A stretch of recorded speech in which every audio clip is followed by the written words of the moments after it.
একেবারে ছোট্ট একটা কাজ, একটা স্ক্রু টাইট দিলেই কিন্তু এই সমস্যাটা আর হয় না।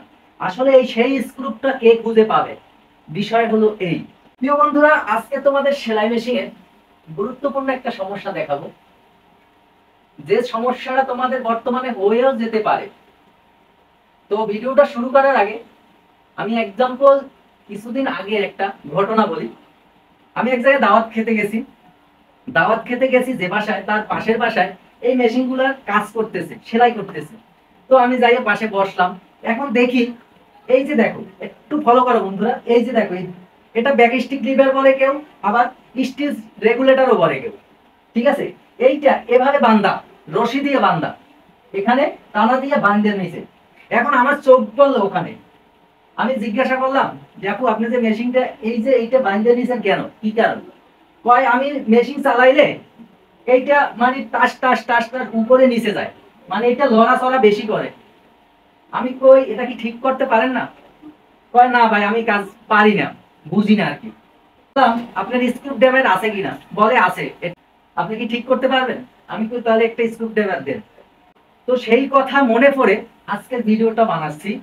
তো আসলে অনেকেই সেলাই মেশিনের এই স্টিচ মিটারটা বান্ধা তারপরে কাজ করে, এরকম কিন্তু অ্যাভেলেবেল লোকে এরকম করে। তো যাই হোক, জানি না আজকের ভিডিওটা কার দেখে কার কতটুকু উপকার হয়। তো আসলে এটা কিন্তু একেবারে ছোট্ট একটা কাজ, একটা স্ক্রু টাইট দিলেই কিন্তু এই সমস্যাটা আর হয় না।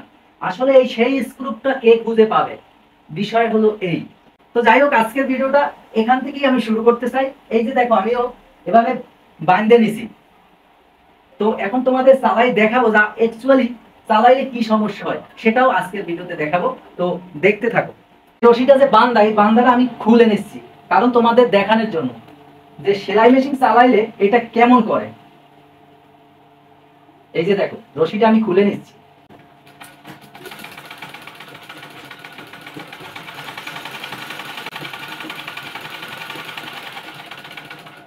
প্রিয় বন্ধুরা, এই যে দেখো, এটা একদম লুজ হয়ে গেছে, এটা লুজ হয়ে গেছে। তো এই ছোট্ট সমস্যা কোনখান থেকে তোমরা ঠিক করবা সেটি আজকে দেখো। তো দেখো, আমি কিছু খুলবো না, কিভাবে ঠিক করি। আর যদি তোমরা বুঝতে পারো এই ধরনের তোমাদের সমস্যা হলে, তোমরাও আমার মতন মেশিনের জায়গায় মেশিন থাকবে, আমি কিছু খুলবো না, আমি কিভাবে ঠিক করি সেইটাই দেখো।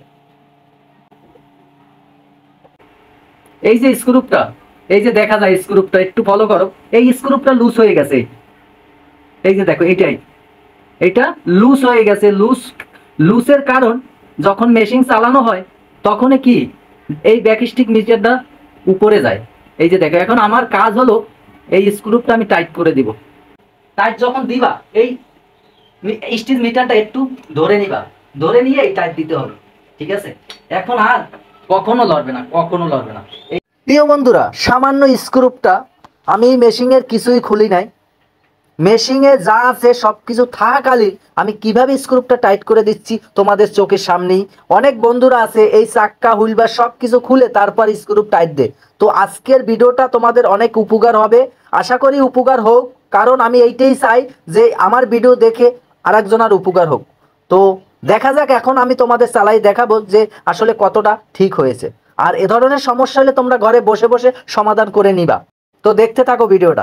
প্রিয় বন্ধুরা, কি কাজ করলাম তো দেখো, কোনো শক্তিও লাগলো না, কোনো টেনশনও করলাম না, কোনো চিন্তাও করলাম না। দেখো, শুধু একটা স্ক্রু টাইট করে দিচ্ছি, দেখো সমাধান হয়ে গেছে। দেখো এখন কিন্তু আর লড়ে না।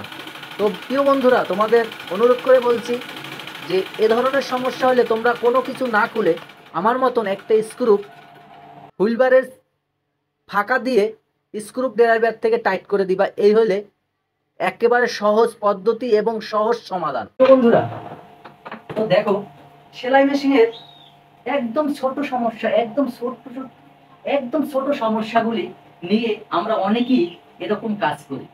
কারণ আমার বান্দা, রশি দিয়ে বান্দা আমার তো কাজ করার দরকার নাই, কারণ ছোট্ট একটা স্ক্রু টাইট দেওয়া এটা কিন্তু সবাই জানে এবং এটা সবাই পারে, হয়তো বা বুঝে না বিদয় এরকম সমস্যা নিয়ে কাজ করে।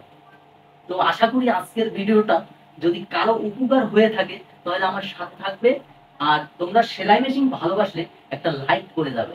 তো আজকের ভিডিওটা এই পর্যন্তই। তো সবাই ভালো থাকবা, সুস্থ থাকবা, আবারও দেখা হবে অন্য একটা ভিডিওতে। সবাইকে ধন্যবাদ।